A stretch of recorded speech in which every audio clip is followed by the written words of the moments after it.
Gravando. Os conteúdos da aula de hoje vão ser abordados de forma teórica na prova, tá? Então, assim, teoria de modificação do viés atencional e terapia metacognitiva vão ser questões teóricas na prova, tá? Ok? Não vai cair estudo de caso sobre essas duas abordagens, tá? Até porque eu não estou cobrando isso de vocês, a gente não está entrando bem em intervenção, né? Então não vou cobrar intervenção. As outras talvez, né? Ali a dialética da CT, talvez a gente tenha alguma coisa de estudo de caso na prova, mas essas vão ser estritamente vistas de forma teórica, tá? Vão ser questões objetivas teóricas na nossa prova, tá? Bom, vou compartilhar.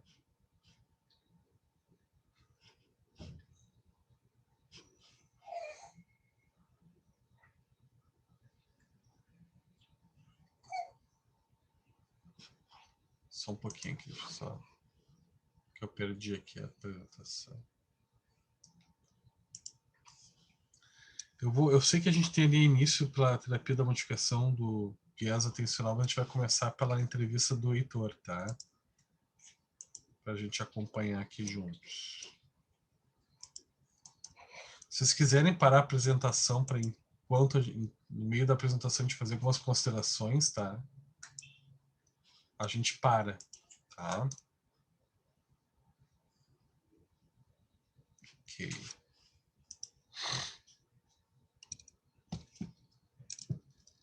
Professor, mesmo gravando, depois eu consegui botar a aula no YouTube, mostrando o vídeo? Eu tenho expectativa que sim. Acho que não, professor. Será que não? Acho que cai em direitos autorais, né?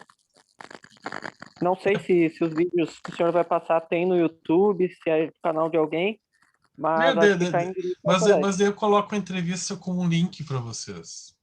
Eu coloco o link da entrevista para vocês, tá? Coloca no grupo, por favor. Os links das entrevistas. Isso, coloco para vocês ali os links, tá? Professor, mas é que o senhor está gravando. Tá? Não, eu vou parar de gravar agora, eu coloco os links. Tá. Daí depois eu coloco para gravar de novo na nossa hora de discussão.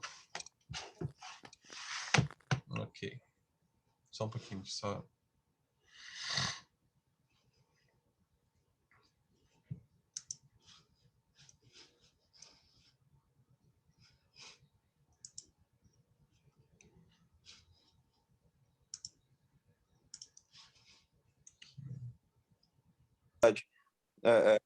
Gatilho, né? Uma das suas tarefas é pegar um papel e colocar. Esse foi o pensamento automático. Tá? Qual que é o alternativo disso? Então, assim, isso daí já é metacognitivo, como ele falou, né? No final das contas, todas as abordagens são metacognitivas de alguma forma. Mas onde é que entra o diferencial nisso, então? É porque alguns aspectos diferenciais da metacognitiva para a TCC clássica, né? É porque na TCC clássica, na processual, o foco está em mudar a estrutura. O foco são nos processos antecedentes. No modelo ANC, tu vai focar muito no A. Tu tem que mudar a estrutura do sou sozinho no mundo. Tu precisa reavaliar essa estrutura e alterá-la. Precisa reestruturar esse pensamento, né? Mudar essa crença que a pessoa tem. No modelo metacognitivo, o teu foco não está em reestruturar esse pensamento, está em reorganizar a forma como tu acessa essas crenças. Não acessar mais, por exemplo, no gatilho que tu tem, que é o Natal, não acessar mais esse pensamento, ou ficar muito atento a esse pensamento. Ele vai continuar existindo, mas o teu foco atencional não vai ser muito voltado a ele. Vai ser voltado a outros pensamentos. Treinar teu cérebro a focar em outros pensamentos, tornar outros pensamentos em pensamentos controlados e deixar esse apenas fluir. Não ficar ruminando em cima desse pensamento. Ou a estratégia vai ser em criar alternativas a pensamentos reflexivos, ou seja, tu vai criar alternativas, outras formas de tu refletir sobre essa estrutura que já existe e que a gente não vai mudar. Tu não vai mudar o sou sozinho no mundo, mas tu vai reavaliar. Tu vai criar outras formas, treinar a tua flexibilidade cognitiva para conseguir ter outras formas de avaliar esta mesma produção de crenças que tu está tendo. Né? Sim, mas é questionar, botar na prova. Sim. Não a crença, a avaliação. Tu pode continuar pensando que tu é sozinho no mundo, mas será que aí vem a metacognição. Tu pode questionar a metacognição, ou seja, mas será que por causa disso eu não vou resistir? Será que por causa disso eu não vou conseguir ter um bom Natal, né? uma boa virada de ano? Né? Então, tu não muda a estrutura, tu muda ou a flexibilização da metacognição, né? Ou tu tenta selecionar novos processos cognitivos, né? Que te tire daquele foco atencional daquela cognição que não te traz benefício. Tu pode também mudar, e outra diferença que também promove mudança, um dos focos é mudança contextual, né? Por exemplo, a menina chega e fala para ti na sessão, minha família não me valoriza. Ok, essa é uma crença, antecedente. O M, que é a metacognição, o que ela pensa a respeito disso é de não adianta arrumar meu quarto, não adianta eu fazer tudo direitinho em casa, lavar os pratos, porque ninguém valoriza isso, porque ela tem a crença de que na minha família ninguém me valoriza. Então, ela tem o pensamento de nada que eu faça vai ser bem visto em casa. Ela tem estratégia de coping inadequado, que é, não arruma o quarto, não lava a sua louça, enfim, porque, não faz diferença, ninguém valoriza, né? Então, daqui a pouco tu pode fazer uma estratégia, ok, mas e a situação de incômodo que tu sente? Faz tu querer o quê? Eu quero me mudar, quero morar sozinho. Tá, e quando tu morar sozinho, vai ser sempre a tua vez de lavar os pratos, vai ser sempre a tua vez de arrumar o quarto, né? Tu não vai ter que fazer as coisas, mas eu vou estar morando sozinho, então quem sabe a gente já não começa a treinar isso. Né? Eu não mudei a forma como ela entende que a família enxerga ela. Ela continua com o pensamento lá, a crença de que minha família não me valoriza, mas a gente promoveu uma mudança contextual. Agora ela entende que a mudança a avaliação que ela tem que fazer desse cenário não é eu tenho que deixar de fazer as coisas porque ninguém me valoriza. Não, eu tenho que fazer porque eu tenho que treinar para quando eu morar sozinha. Então a gente daí estabelece daí também novas estratégias de coping mais adequadas para a pessoa. Né? Eu não mudei o antecedente. Eu mudei a reflexão. Mesmo... O que virou a reflexão dela? Mesmo que minha família não me valorize, eu preciso arrumar meu quarto, eu preciso lavar a louça, preciso fazer a minha parte, porque isso é importante para eu estar treinando uma capacidade, uma competência minha para quando eu for morar sozinho. Né? Então a gente atua nesse nível. Desculpa. Pode falar, Nina. Nesse caso, a crença dela, por exemplo, de que a família não a valoriza, não foi modificada, certo? Então, ela continua com essa ideia de desvalorização, com esse conceito internalizado que ela tem, e provavelmente continua com o mesmo sofrimento. Então, nesse sentido... Não necessariamente, porque quando ela começa a agir assim, ela começa a dar atenção para outras coisas. O foco atencional dela começa aos poucos a sair da família, não valorizar e pensar, puxa, que legal, estou me preparando para quando eu morar sozinha. Ela começa a ativar outros tipos de crenças. Né? Ela sai da ruminação de ficar toda hora preocupada com a sua valorização da família e começa a se preocupar mais com outros pensamentos automáticos do tipo, nossa, que ansiedade para quando eu for morar sozinha, como é que vai ser? Nossa, realmente eu tenho que me preparar para isso, enfim. Então, tu muda o foco atencional, né? Então, tu sai daquele espectro atencional voltado àquela crença e maneja para outra.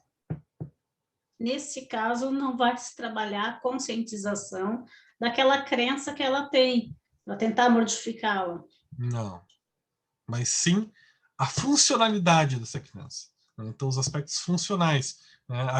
A serviço do que está essa crença? Bom, né? Então vamos mudar a função, não a estrutura. Né? Daí eu mudo o contexto e faço ela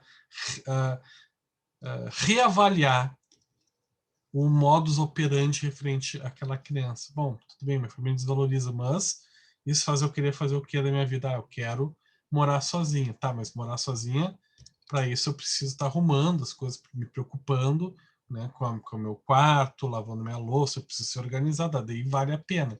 Então, bom, então eu faço isso não pela minha família, eu faço isso porque estou ativando outra crença a nível controlado, consciente, que é, pá, um dia eu vou morar sozinho. Isso é uma outra crença, né?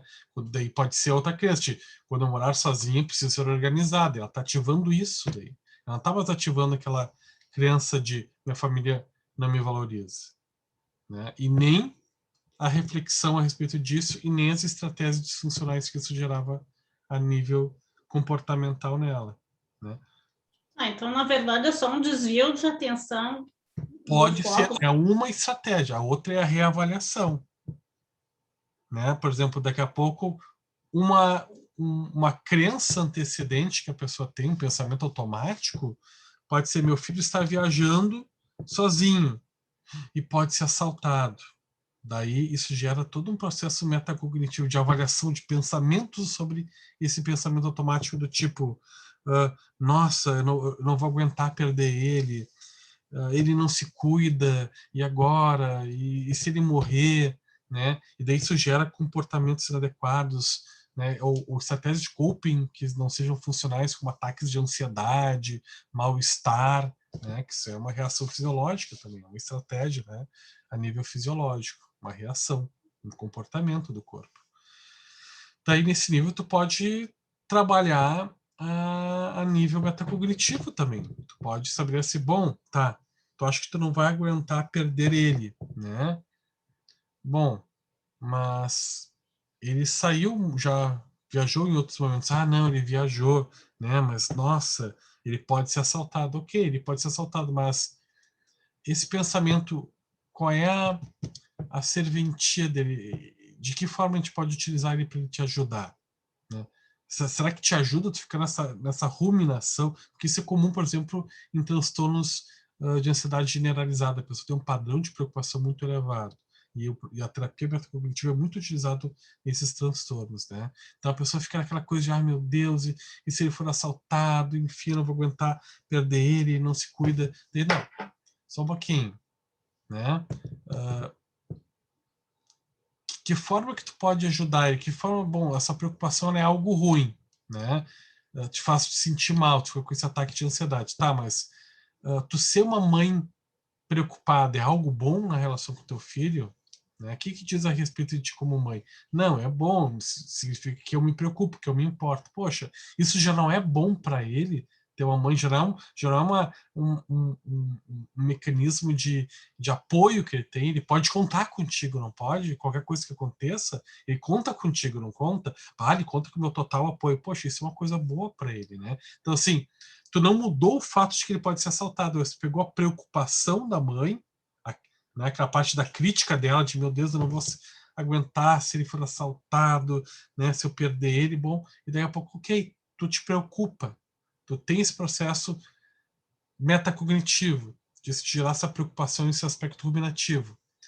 Ele por si só não te beneficia, porque te gera ansiedade, mas a gente pode entender ele também como algo bom, né? Porque ele pode ser positivo, ou seja, tanto que ele fala, os processos metacognitivos podem ser positivos ou negativos, depende do parâmetro que tu cria junto com o teu paciente. Então, poxa, mas ser uma mãe preocupada não é uma coisa boa para ele, não gera não é mais uma fonte de apoio para ele caso algo aconteça, que ele pode contar. Ah, sim, ele pode contar. Poxa, não é bom alguém ter alguém assim preocupado, né? Enfim, então a preocupação vai deixar de ativar aquelas sensações de ansiedade, vão trazer mais conforto, né?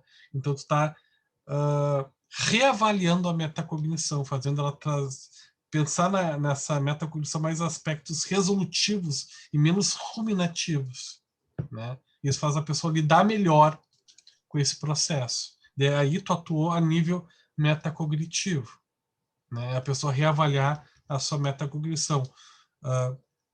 Os autores sempre falam assim de transformar a metacognição de um estado ruminativo, de preocupação, para algo mais resolutivo, algo que seja positivo para a vida da pessoa, né? Que a pessoa reavalie, né? E por isso que se faz muito exercícios concomitante a isso, para a pessoa treinar a atenção, com a sua atenção, a flexibilidade, para que a pessoa possa conseguir com mais facilidade depois fazer essa flexibilização da sua forma de pensar, né? Pensar em alternativas, né? Mas ainda assim a gente não está mudando a estrutura, a gente está mudando a funcionalidade da estrutura.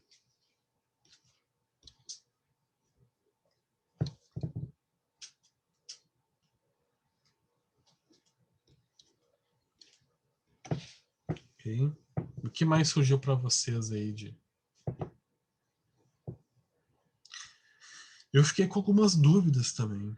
A questão da esquizofrenia, né? Porque a esquizofrenia é um transtorno onde a pessoa, em muitos momentos, perde o senso crítico, né? Como trabalhar, né? Eu fiquei muito curioso, eu não sei como é que se trabalha, mas como é que se trabalha a nível metacognitivo, onde tu precisa ter um senso crítico razoavelmente preservado em pessoas que possam, daqui a pouco, estar em estado de surto mais elevado, né? Dependendo do momento, enfim. Mas só uma colocação, o Lucas tinha tirado do silencioso.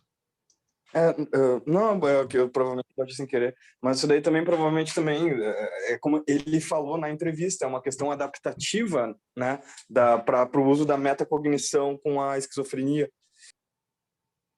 Desculpa. Ele disse que adaptava, se tivesse que trabalhar, adaptaria. Eu só não sei como, obviamente, que ele disse que adaptaria a metacognição para poder atender demandas dessa área, né? Também não sei como. Eu fico pensando aqui, não sei o que vocês pensam disso. Deixa eu pensar. Eu acho que talvez dependa muito do parâmetro do paciente, né? O nível que está essa situação para poder ou não ser trabalhado isso, né? Uhum. Uhum. Eu realmente achei inviável trabalhar a metacognição na esquizofrenia, mas enfim, né? Talvez ele consiga e a gente vai aprender como fazer isso depois. Uma coisa que eu achei, assim, professor, ele faz uma mescla, né? Muito, eu diria que ele faz uma releitura da teoria de Aaron Beck, né? Porque ele usa bastante estratégias cognitivas ali. Eu não vi, assim, muita diferença, a não ser nessa questão de mudar o foco da atenção, né?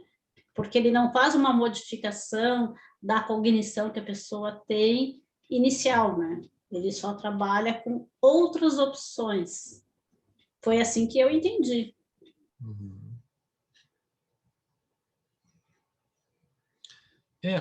Os aspectos centrais que transformam essa abordagem mais com cara de terceira onda é assim, de não ter como foco principal a reestruturação cognitiva de crenças mais centrais, né? Que o Aaron Beck traria, ou Albert Ellis, como crenças centrais, intermediárias, né? Pensamentos automáticos. A ideia é acrescentar um processo novo aí, porque o que o Aaron Beck e o Albert Ellis traziam? Que existem experiências de vida que vão gerar crenças no indivíduo, né? Conceitos a respeito de nós mesmos, dos outros, do mundo. Essas crenças acabam muitas vezes se cristalizando, gerando crenças nucleares a respeito de nós, dos outros, do mundo. Essas crenças nucleares vão gerar regras de vida na interação do sujeito com o mundo. E esse conjunto de regras vão gerar que, em determinadas experiências de vida, o sujeito tenha pensamentos automáticos, alguns acessíveis, outros não. O que traz de novo é que daí, quando surgem esses pensamentos automáticos, existe aí, na mediação do pensamento automático com o comportamento, um processo metacognitivo de avaliação, de julgamento que o sujeito faz, né, de reflexão a respeito desse pensamento automático. E que a chave estaria aí, entender esse processo metacognitivo aí, e não na modificação de pensamentos automáticos antecedentes, das crenças intermediárias, das crenças centrais, e reestruturação dessas crenças, né, mais nucleares, como o Aaron Beck traz, né? Então, mais aceitação, por isso que se fala aceitação, né? Eu aceito que existem esses processos mais cristalizados, mas eu vou tentar mudar a forma como o sujeito, a forma, como o sujeito acessa isso, né? E ele consiga fazer uma releitura deste processo, de uma forma diferente, né? Ou seja, mudando a funcionalidade, não a estrutura. Ao passo daquele exemplo que eu dei da menina, né? Ao invés de fazer ela entender que não, eu sou valorizada por minha família, né? Não, eu não preciso fazer com que ela mude esse pensamento, preciso que ela mude a conclusão que ela chega disso. Né? Que bom, então não vale a pena mesmo, eu não tenho que cuidar de mim, eu não tenho que cuidar das minhas coisas, que não vale a pena. Não, vale a pena. Independente da tua família valorizar ou não, vale sim a pena tu cuidar dessas coisas. Uma coisa é uma coisa, outra coisa é outra coisa. Né? Então, mudar a forma como, a funcionalidade que essa criança gera na vida da pessoa. Ou a própria ativação dessa criança, né? Isso vai para a área do comportamento mesmo, acaba saindo do cognitivo e mudar o comportamento, né? É. Por isso que é tido como uma abordagem de terceira onda, porque é metacognitivo, mas tem uma questão comportamental, e as abordagens são bem comportamentais. Quando tu faz treinamento de atenção seletiva, de atenção dividida, né? Enfim, essas coisas, a forma como se faz isso de uma forma muito comportamental nesses experimentos, assim, de psicofísica mesmo, assim, de conseguir treinar a mente para dividir sons, estruturas dos sons, enfim, bem interessante, assim. Nessa parte eu acho super interessante, assim. Eu confesso que não é uma abordagem que eu utilizo muito, embora eu acho super interessante, né? Acho bem interessante. Talvez eu não conheça o suficiente para achar mais interessante do que poderia ser. Me instiga a curiosidade, sim, né? Já conhecia, já participei de seminário onde foi falado sobre metacognição, enfim. Eu utilizo algumas ferramentas que se associam a isso, né? Mas essas abordagens de alterar a estrutura, alterar o padrão conceitual, isso a gente encontra na DBT também e na ACT, né? Mas, enfim, achei interessante, assim. Gostei muito do esquema do método socrático também, achei muito legal. Sim. Essa questão dos porquês. E o pior de tudo é que, assim, ó, é nessas aí que se o cara tem uma má índole, né, ou se ele pega um paciente que é mais suscetível, e tu trabalha um método socrático, tu fica no porquê do porquê do porquê do porquê, o cara acaba chegando em uma compreensão, às vezes, que ele poderia fazer sozinho. Só que, né, tu tá usando de uma ferramenta que tu tem consciência do tipo, cara, faz o porquê do porquê e o porquê do porquê do porquê do porquê que tu vai... Tá, e por que tu tem esse comportamento? Ah, por causa disso. Tá, e por que tu tá fazendo isso? Ah, por causa daquilo. Meu Deus, nossa, que incrível. Eu não fiz ainda a disciplina de intervenções psicoterápicas da abordagem cognitivo-comportamental, né?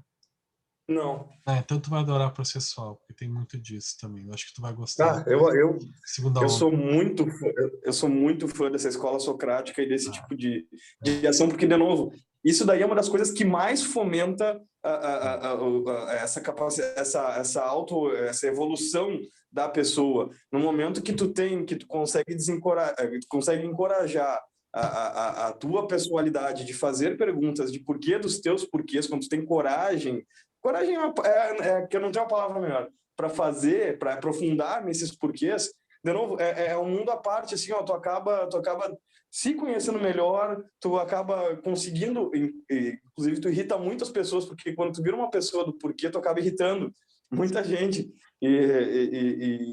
enfim, de novo, se o cara já tem uma má índole, quer ser meio picareta, tu consegue resolver muito problema, às vezes, só no porquê do porquê, então eu sou muito fã, eu gosto bastante.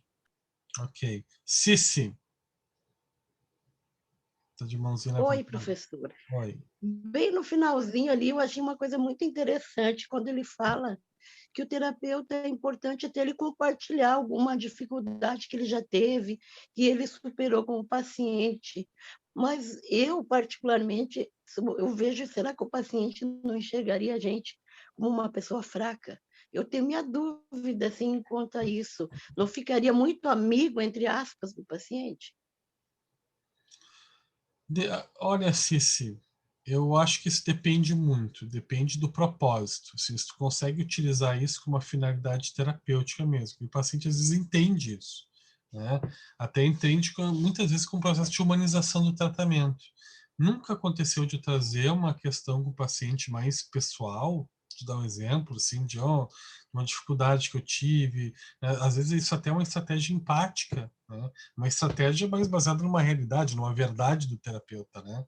Dizer, olha, eu imagino que deve ser difícil, né? Às vezes nós passamos por momentos difíceis, tu está passando agora, né? Que a pessoa, não, mas isso só acontece comigo, não, isso acontece, pode acontecer com as outras pessoas, não personaliza, né? Isso acontece contigo, comigo, já aconteceu coisas parecidas, acontece com as pessoas, né? Então, às vezes, quando tu traz um relato assim, tu te coloca, né? Tu cria um senso de empatia, ajuda até o paciente a começar a despersonalizar as coisas ruins que estejam acontecendo na vida dele, onde ele atribui tudo a si, né? Como, por exemplo, na depressão isso acontece, né? Com uma certa frequência. Então, pode ajudar a construir vínculo de confiança. Poxa, porque se o terapeuta tem a coragem de trazer um aspecto pessoal para a terapia, e ele está confiando em mim, eu posso confiar nele. Daí isso ajuda a criar um ambiente de confiança, né? Um lugar seguro ali para expressão, né? Então, claro que isso não é, eu não vou colocar coisas minhas da terapia porque eu preciso falar sobre meus problemas, porque ali não é terapia para mim. Eu vou colocar algo que eu entenda que seja importante para auxiliar o paciente, né, a ou entender os seus processos internos, ou se sentir acolhido na terapia, ou a ter um insight, sempre com um propósito, né? Ou de reparação parental, para ele receber uma necessidade básica que ele acabou não recebendo durante a vida, o que o tornou invalidante, né? Então sempre tem que ter um propósito maior, né? E a maioria das vezes sempre precisa ver com um aspecto positivo. Tá? Pois é, eu como escuto muitas pessoas na parte de acupuntura, eu já tive pacientes que desistiram de fazer terapia com o psicólogo porque o psicólogo, eles me relataram assim, ó, com as palavras deles. Ah, o psicólogo tem os mesmos problemas que eu, então não adianta eu ir lá. E isso me fez pensar, poxa, até que ponto um dia, quando eu for psicóloga, eu vou poder expor os meus pensamentos ou compartilhar? E eu fiquei, entre aspas, assim, com certo medo de me expor. O que eu vou te dizer? Depende muito como o terapeuta expôs, e também a gente às vezes, bom, o terapeuta fez com a melhor das boas intenções, né? Mas às vezes a gente também não controla a reação do paciente. Daqui a pouco o paciente não era aberto a isso mesmo, né? Daqui a pouco o paciente tem uma questão de crença, de ideal, né? De perfeição, né? Então, assim, como é que eu vou, se eu busco uma perfeição e não ter sofrimento, como é que eu vou me relacionar com alguém que se vulnerabiliza, né? Porque daí, bom, isso vai bater na minha crença de querer tudo perfeito, né? Ou uma crença obsessiva, né? Tem pacientes com traços obsessivos que são assim, que não toleram a imperfeição, né? Acho que tudo tem que ser direitinho. Se eu não posso estar fazendo com alguém, né, seja perfeito, então estou só conjecturando aqui contigo. Pode acontecer algo assim, a gente não controla, né? Mas eu não mudaria meu jeito de ser e de me colocar por conta disso, se por uma experiência ruim, né? Diga, Thiago. Perfeito. Não, eu diria que hoje mesmo eu estava conversando com um gestor dentro da empresa que eu trabalho. A gente falava muito sobre os atendimentos que a gente faz, né? Claro, em outra área, mas sobre atender o diretor e a gente atende o colaborador comum, né? Uhum. E eu disse para ele exatamente algo parecido, assim, da minha ideia do que está sendo trazido. Eu acho que vem muito de como essa pessoa te traz, o que ela te traz, porque quando que nem a colega citou ali um exemplo, né? Quando o paciente te traz, o paciente ou o teu cliente, né? Eu não sei como é que se trata na área da colega, mas quando ele te traz assim, o psicólogo tinha os mesmos problemas que eu, né? Tem a interpretação dele, a interpretação do que é daquelas coisas que o terapeuta, né? Então, acho que é muito uma questão de como como o paciente reage às coisas, né? Tu ter esse tato, né? De saber quando tu pode e quando tu não pode, quando tu pode ser mais solto, quando tu tem que ser um pouco mais, não sei, né? No caso, assim. Então, acho que é muito do que o paciente da liberdade que o paciente te traz dentro do TORI. Uhum. Quando tu tem uma boa relação terapêutica, já de muita segurança, tá construindo isso, às vezes é até importante tu conseguir fazer isso. Dependendo do paciente, dependendo do momento, é extremamente terapêutico, assim, tu poder criar esse ambiente. Eu me lembro que a primeira vez que eu vi isso foi na sala de aula, com uma professora que se chama ainda, vivíssima, jovem ainda, a Gisele Monza. Não sei se alguém aqui já ouviu falar. Gisele Monza foi professora da PUC há muitos anos, de humanismo. E daí ela estava fazendo uma técnica com a gente na sala de aula que chamava cadeira quente, onde ela botava uma cadeira no meio da sala e daí ela pedia para cada um da turma ir sentando ali naquela cadeira e falaria daquilo que estaria afligindo, né, aquilo que estaria trazendo dor na sua vida, e o grupo acolheria, né, de forma empática. É uma estratégia que ela usava, uma técnica para a gente experienciar. E daí quando ela criou isso, ninguém ia. Todo mundo ficou parado assim. Daí ela fez isso um dia. Daí teve um outro momento, passou alguns dias, a gente viu mais uns conceitos teóricos, quando ela resolveu fazer de novo essa técnica. Daí ela foi a primeira a sentar. Ela sentou e trouxe coisas bem da vida pessoal dela, né? De relacionamento, de dificuldade, enfim, várias coisas super, super pessoais. Mas depois que ela fez isso, tu até escutava um burburinho das pessoas assim, tipo assim, estranhando, sabe? Poxa, a professora tá trazendo coisa tão pessoal, enfim. Mas depois que ela fez isso, quase todo mundo sentou na cadeira.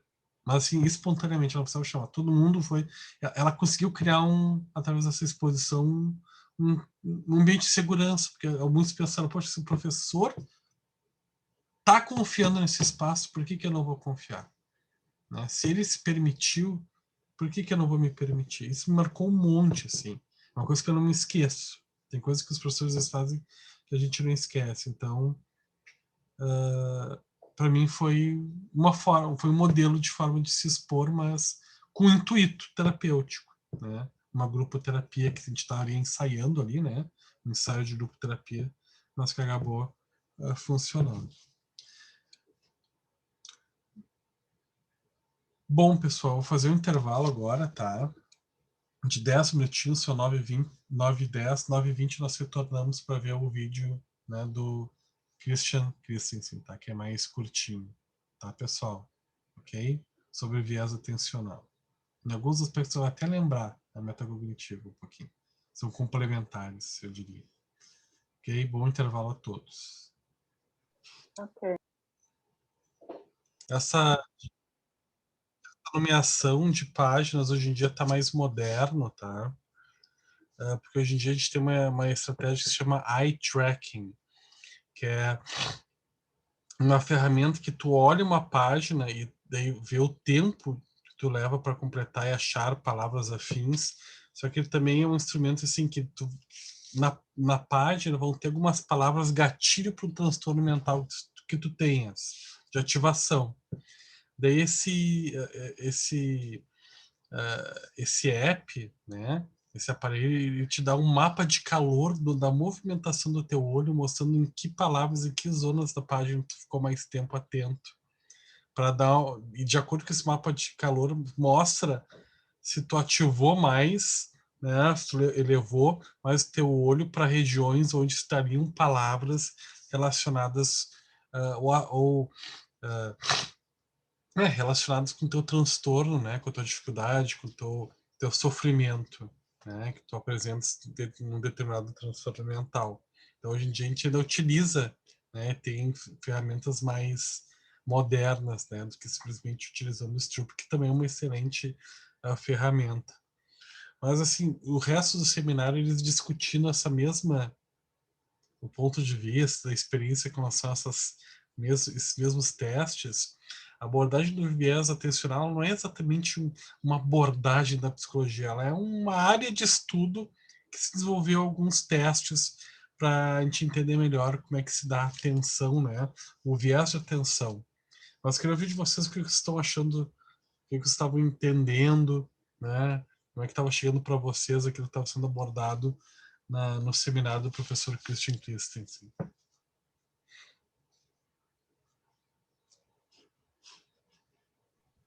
Eu vi algo semelhante na época da pós-graduação de experiência do usuário.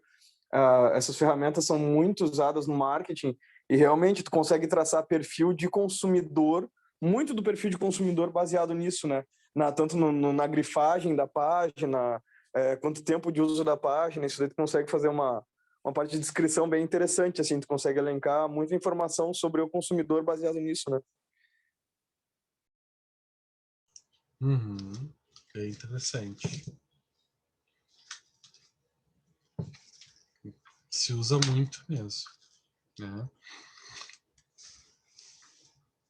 E a concepção ali do que ele estava falando, como é que ficou para vocês entender assim, né, os processos? Ali se fala, tem uma área relacionada que se fala, onde é que eu entendo que é complementar a metacognição?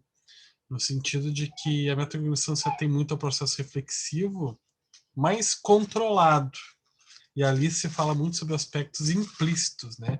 Estímulos implícitos que seriam mais automáticos, né?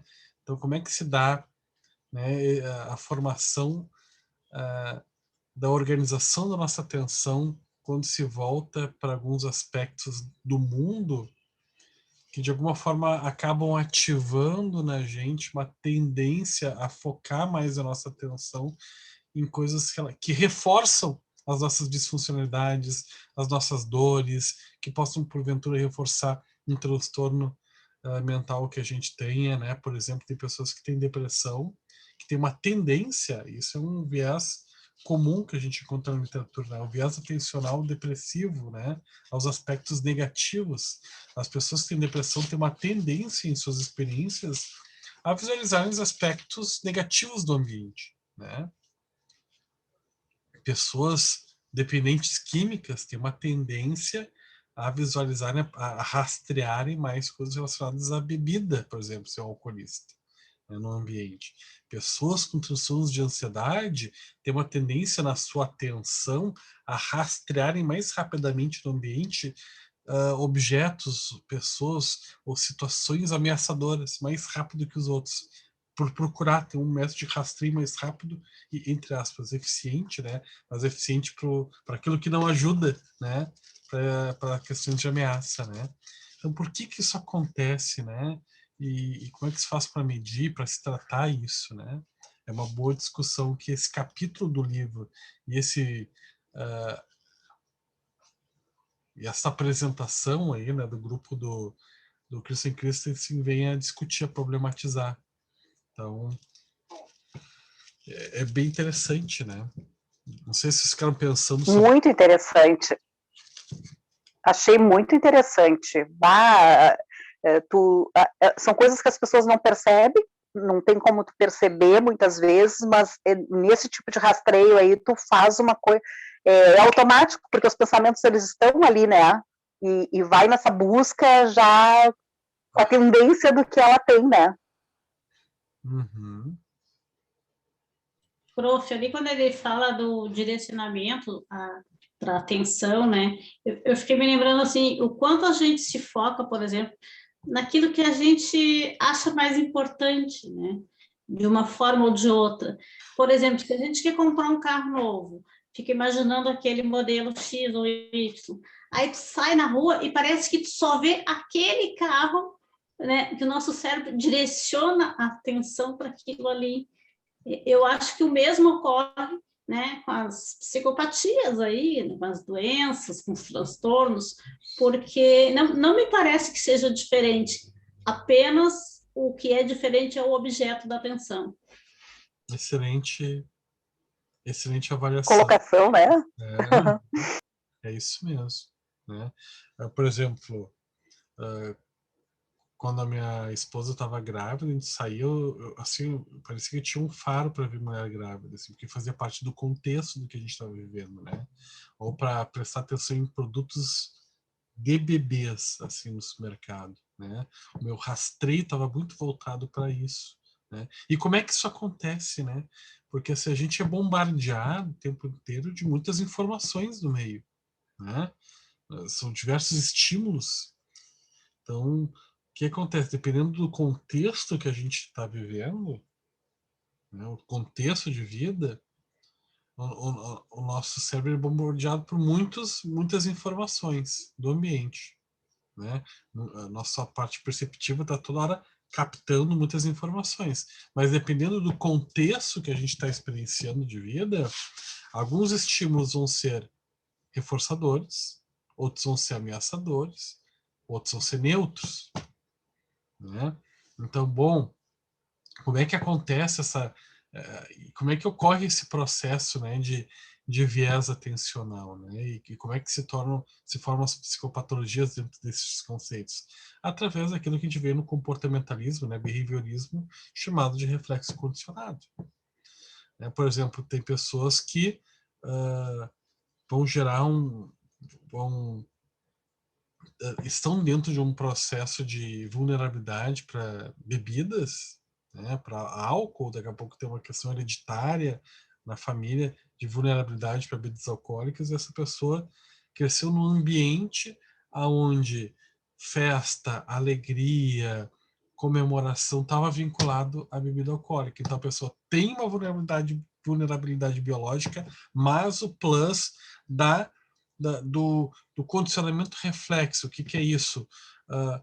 A alegria, a satisfação, a amizade, a fraternidade se associou na mente daquela criança a consumo de bebida, porque era o que era consumido nesses eventos. Então a bebida de um estímulo neutro se transformou, né, num estímulo condicionado. Condicionado ao quê? A alegria, a festa, a comemoração, ao amor, né? Então se tornou a mesma coisa na mente daquela criança. E digamos que ela tem uma propensão ou uma vulnerabilidade já para a bebida, quando começar a consumir a bebida como uma forma de associação àqueles estímulos reforçadores positivos com alegria, fraternidade, bondade, amor, né? A bebida está representando isso na mente da criança. Se ela já tem uma vulnerabilidade para desenvolver uma dependência, isso vai se ampliar, né? Então, enfim, isso que se chama de o problema não está na estrutura, o problema está nos erros de processamento que isso gera, né? Então, daí começa a acontecer toda essa cadeia de condicionamentos, de associações, cria uma teia que depois o sujeito, nas suas vivências, vai ativar. Já como a bebida está associada à alegria, a bebida também, por sua vez, vai tirar outros condicionamentos reflexos, né? A bebida vai se associar ao bar, a bebida vai associar à amizade, a bebida vai associar daqui a pouco à coragem para enfrentar uma situação social, daí tudo isso vai se associando, né? Então a pessoa está lá em casa, daqui a pouco tá dando, Pedro, estou bola para fora, a pessoa joga para a tela, porque sabe que vai aparecer Kaiser, né? Que é a propaganda. Então a pessoa já está hiperatenta e vigil, né? Com viés atencional para buscar e rastrear no ambiente as pistas atencionais às quais foram gerados esses condicionamentos, né, clássicos, né? Então a atenção fica dirigida a esses aspectos onde houveram esses condicionamentos, né? Essas associações na nossa mente. Com as drogas também é assim? Com as drogas também é assim? As drogas, assim, a bebida alcoólica ela é uma droga, né? Sim, sim. Então, com qualquer droga, assim, mas qualquer outros eventos, por exemplo, transtornos de ansiedade, né? Daqui a pouco a criança pequenininha ouve um barulho muito estridente que gera um desconforto, e daí a criança vai ver o barulho estridente, então, desconforto é de um ursinho de pelúcia. Ali a criança pode estar começando a gerar uma associação aversiva a um bicho peludo. Depois pode gerar um processo de generalização, ou seja, tudo que é peludo está associado a um mal-estar. Depois a criança cresce, ela tem medo de aranhas felpudas, tem um medo anormal de cachorros, de ursos, porque teve aquela associação, aquele condicionamento clássico ao barulho muito estridente de um brinquedinho que os pais nem imaginavam que estavam associando, né? A criança associou ao desconforto, né? Então daí pode gerar uma fobia específica de cães, né? Então, como é que é o nome daquele vídeo, prof, que fazem isso com o nenezinho, que dá uma aflição na gente, quando eles estão funcionando? O Qual é o Pequeno nome dele? O caso do Pequeno Albert. Do John Watson, experimento de John Watson. Então, é interessante como a gente faz essa rede de associações. Aí tem uma forma de a gente medir, formas de medições, né, referentes a esses processos, né, atencionais, né? E é por isso que, assim, que a gente entende que a pessoa com um determinado transtorno, cada pessoa com alguma dor, alguma aflição, né, ela tem um rastreio no ambiente que vai atencional, que vai, querendo ou não, ele é automático, a pessoa nem percebe que está fazendo isso, né? É feito de forma implícita, né?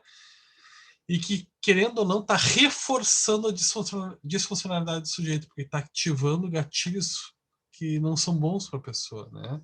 Então, um dos passos é a gente poder entender como é que isso se dá, né? Quais são esses gatilhos, quais são essas palavras ameaçadoras. Então, existem vários testes. Tem o Stroop, né? Que é um teste bem conhecido, né? Que é daquelas palavras e cores, né? Tem ali vermelho escrito de amarelo, preto escrito de azul, né? Que é para a gente ver o grau de interferência que a palavra tem na busca, a busca pela palavra tem no cérebro pela busca da cor. A gente utiliza inicialmente para trabalhar e entender o controle inibitório, porém a gente pode entender também o viés atencional. Quando a gente substitui essas palavras, que antes eram amarelo, vermelho, enfim, por palavras gatilho do sujeito, a gente pode ver pelo tempo de reação, que geralmente a gente vê em milissegundos de diferença, né, para palavras controle. Né? Então, a gente pega para o alcoolista e coloca um grupo de palavras ali: bar, cerveja, vinho, ano novo, enfim, várias palavras assim, né? A gente vê o tempo de reação que a pessoa teve para fazer aquela bateria de palavras para outras palavras controle, como cachorro, digamos que carro seja uma palavra controle, tênis, né? Chuva, né? Então, assim, bom, houve uma diferença. A pessoa demorou mais tempo para responder as que tinham bar, cerveja, vinho, virada de ano, se demorou mais tempo porque houve uma interferência maior por causa de um viés atencional maior que a pessoa tem para aquelas palavras que estão dentro de um cluster, né, de um grupo atencional, onde houve já uma cadeia, né, de condicionamentos, né, que reforçam aquelas palavras, onde a pessoa tem uma tendência a ter muito aquelas palavras. Né? Então são experimentos que Prof, aí ele demora mais? Demora mais. Né? Eu achei que ia ser mais rápido. Eu também pensei. Porque eu pensei que ele faria uma neuroassociação, entendeu? Tá. Uma palavra com a situação. Agora, isso no Stroop normal, no clássico. Agora, se tu pegar e fizer numa página de papel e botar palavras e a tarefa for reconhecer as palavras, ele vai fazer mais rápido, porque ele vai ter uma tendência a buscar e rastrear no ambiente de forma mais rápida. Tem essa diferençazinha, né? Tem um teste que eu acho que eles falaram ali, né? Que é o dot test, probe test, coisa assim. Que é um teste do ponto, que eles apresentam, é um programa de computador onde eles apresentam duas palavras concorrentes, tá, na tela, um espaçozinho, uma linha entre elas, tem duas palavras, tá? Imagine aqui como se fosse uma tela, tem uma palavra em cima, uma palavra embaixo, e uma reguinha aqui separando, né, um corte horizontal as dividindo.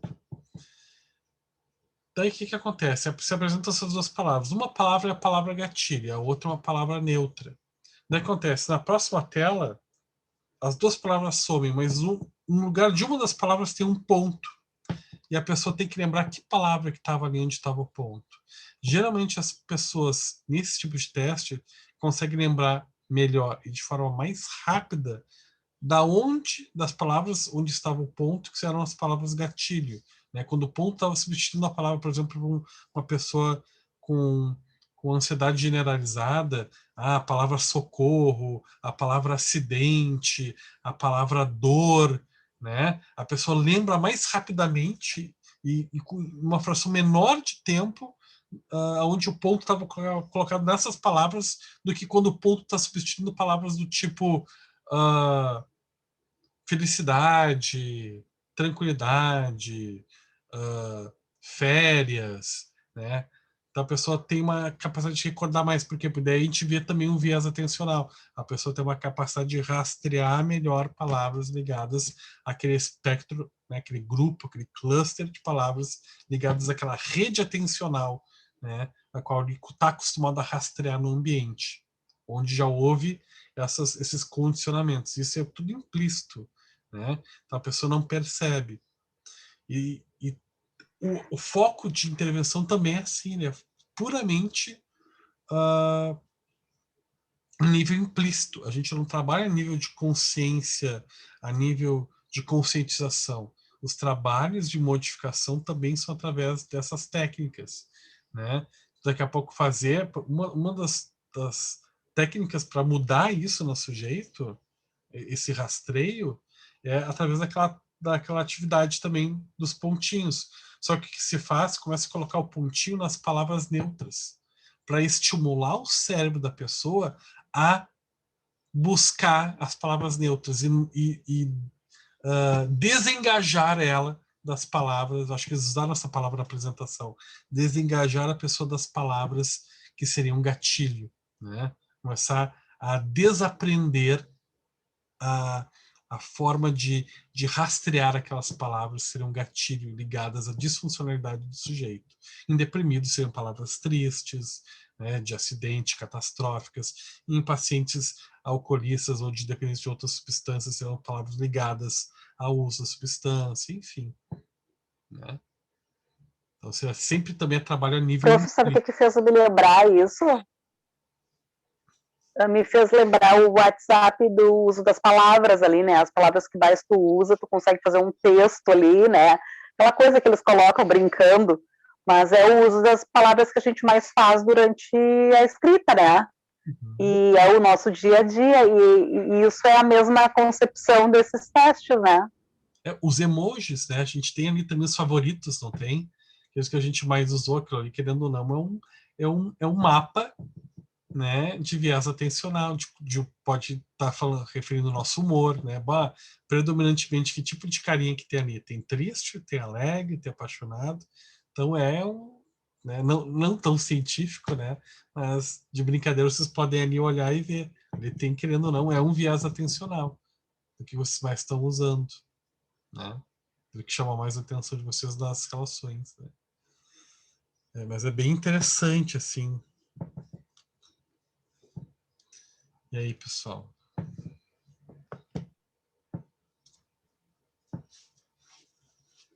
E a gente faz isso no dia a dia e, na realidade, nem entende que daqui a pouco tem uma fundamentação, né? Aquela velha história do tipo, tá tudo ruim, aconteceu algo ruim e tudo parece ruim no teu dia. Tu só visiona, tu só atenciona todos os aspectos ruins de todas as outras situações. Parece que vem sempre, nunca vem sozinho, né? E aí, agora ouvindo essa fala aí do professor, faz muito mais sentido na realidade, a gente até já tinha visto isso, mas nem lembrava mais, e faz muito sentido. Eu gostei, achei legal pra caramba.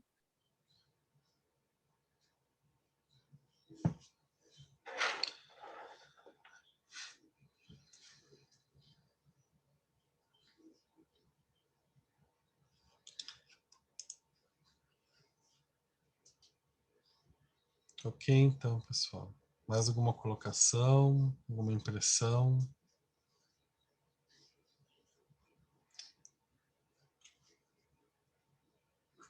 esse desvio do foco atencional aí, para quem assistiu aquele filme O Segredo, ele apresenta de uma forma bem simples, assim, essas técnicas, né?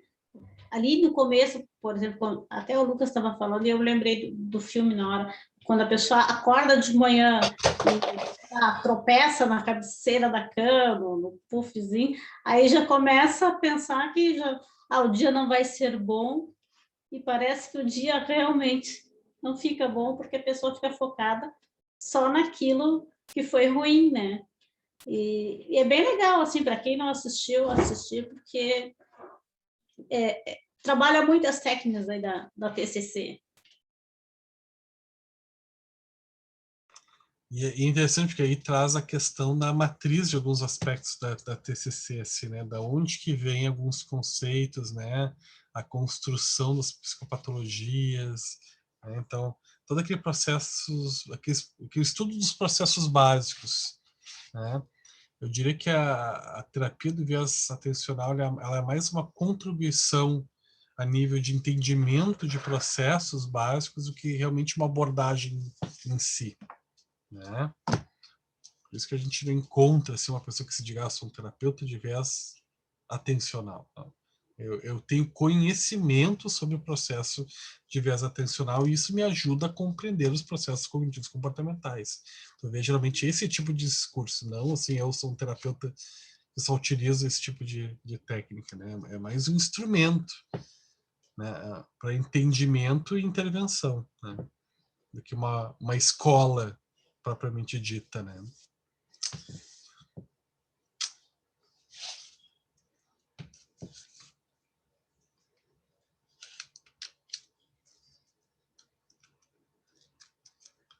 Mas ok, pessoal, não quero me passar muito com vocês, tá? 10 e 12. Então, quero agradecer a presença de todos. Eu vou finalizar, tá? Aconselho a leitura do livro, um capítulo esse de viés, acho que ele é bem curtinho ali até, tá? Da metacognitiva um pouquinho maior, se eu não me engano, tá? Pelo que eu me lembro lá do livro. Então, leiam, assim, são capítulos bem interessantes. O que vai cair na prova referente a isso vai ser questão bem teórica, assim, bem tranquila, tá? Então, só se apropriar da leitura.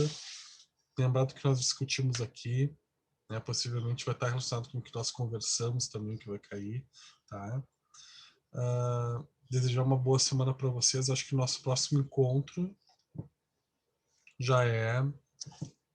Deixa eu dar uma olhadinha aqui no nosso cronograma, para ver se a gente já está entrando na fase final aqui. Só um pouquinho. Só quero abrir o nosso cronograma.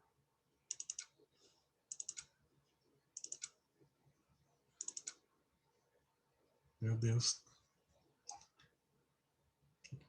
2 cronogramas, tá? Tem o último. Deve ser o último. Que professor que muda o cronograma isso, meu Deus. Tá. Hoje nós estamos no dia... Ué? Vocês estão me ouvindo? Travou aqui. Sim. Tranquilo. Travou. Como que eu tenho que abrir de novo? Vamos lá, com cuidado. Tá. Hoje estamos no dia 18, tá? Então aqui, dia 25 já é a entrega dos trabalhos, mais o seminário, né? Depois já é revisão para a prova, que daí eu pretendo entregar para vocês um pouquinho antes aquela relação, né? Das escolas e um quadro comparativo, né? E depois já temos a prova. Então, nossa, já estamos aí na reta final. Então, quero desejar para vocês um bom final de semana, bons estudos já, uma boa dedicação, né? E qualquer dúvida podem tirar também comigo, assim, qualquer questão relacionada ao trabalho, precisar, né? Fico à disposição de vocês. Bons estudos, boa preparação para essa fase final, né, de trabalhos e provas. E, enfim, vai dar tudo certo, né? Essa é uma turma muito Valeu, boa. professor. Estou bem tranquilo.